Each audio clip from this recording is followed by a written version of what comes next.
Добър ден. Аман от мен. Айде, един наш лав да не е на Бако Ваню. Пасмения, че па има и други къде се сърдат, път че не го казвам. Така, имаме 5008 беше това, нали? Да.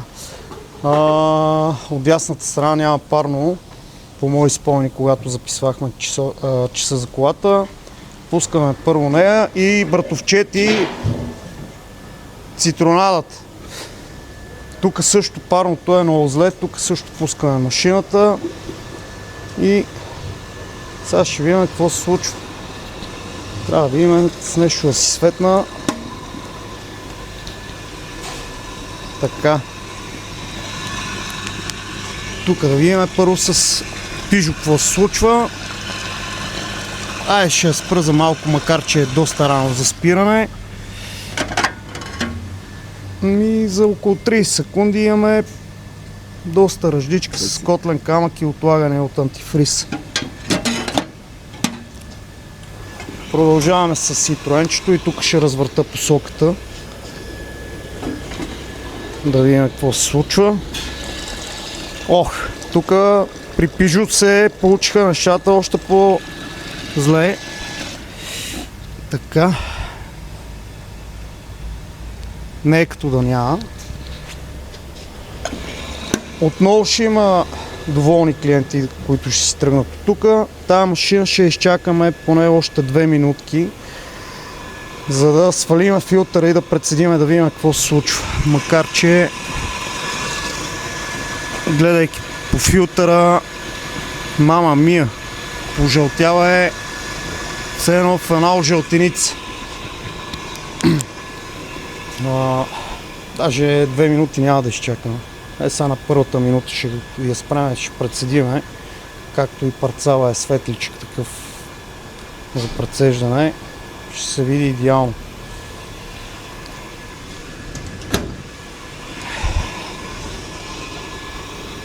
Така.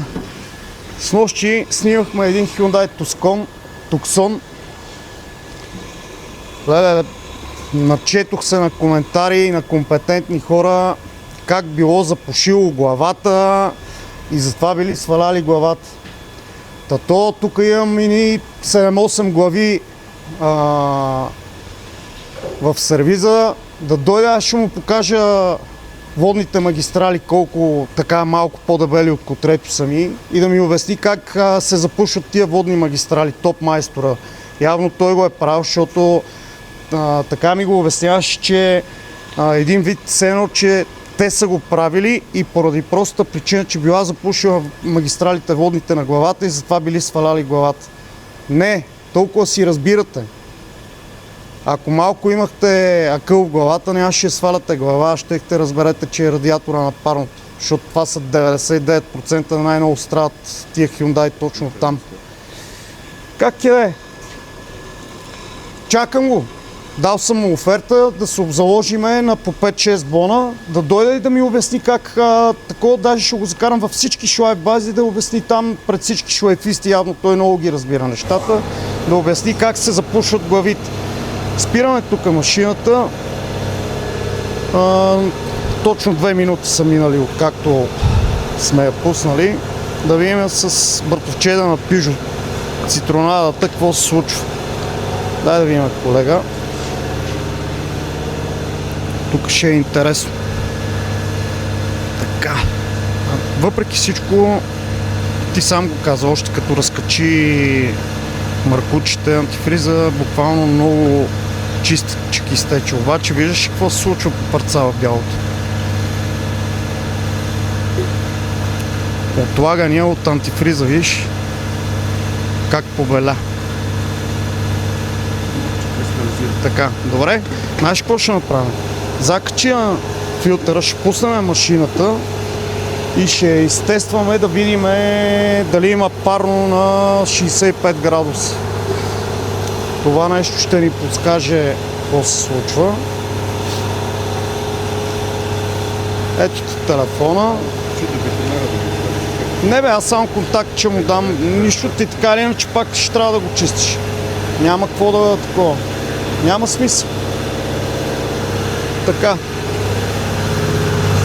Сега ще видим тази кола, която е без абсолютно никакво парно на 65 градуса. Какво ще покаже? Духа ли топло, духа ли студено, чай, че сега тук докато се ориентирам кое какво е, що е. Това трябва да е от тук вентилатора, нали така? Не. Това откъде се пускаше, бе, бранче? Оттам, ама не ще тръгна.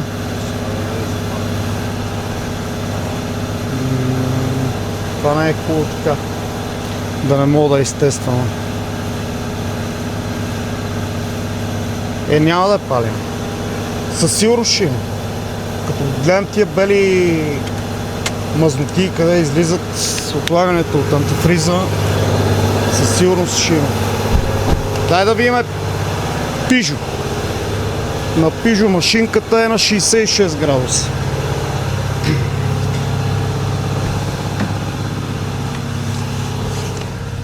Така. Те тук са.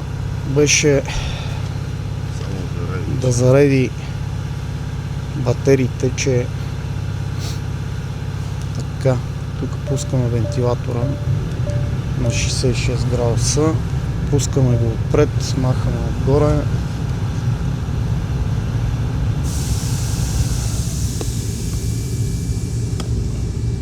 Добре, тук имаме топлина.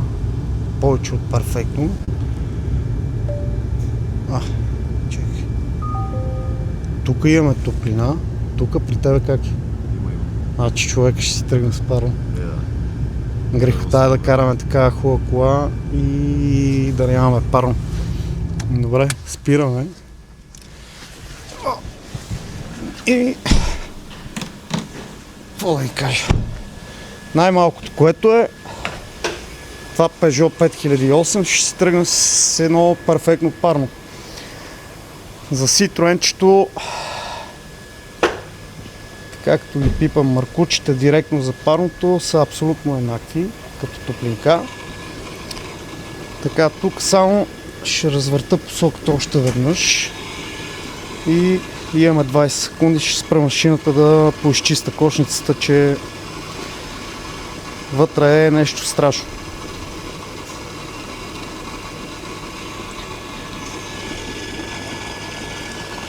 Така, спираме. Гледай какво става, колега. Дай чакай така да задържа. Гледай. Кал, да бе, тълпълне какво става. Кал, колко искаш. Обаче тази кошница ще е хубаво да изплакнаме. И след което ще върнем обратно. Така, това от нас. Бъдете живи и здрави. Пожелавам ви един прекрасен уикенд и ако имате нужда от промивка на парно и имате нужда от топлина, знаете кои са хората. Приятен ден! Ви пожелавам и до скоро!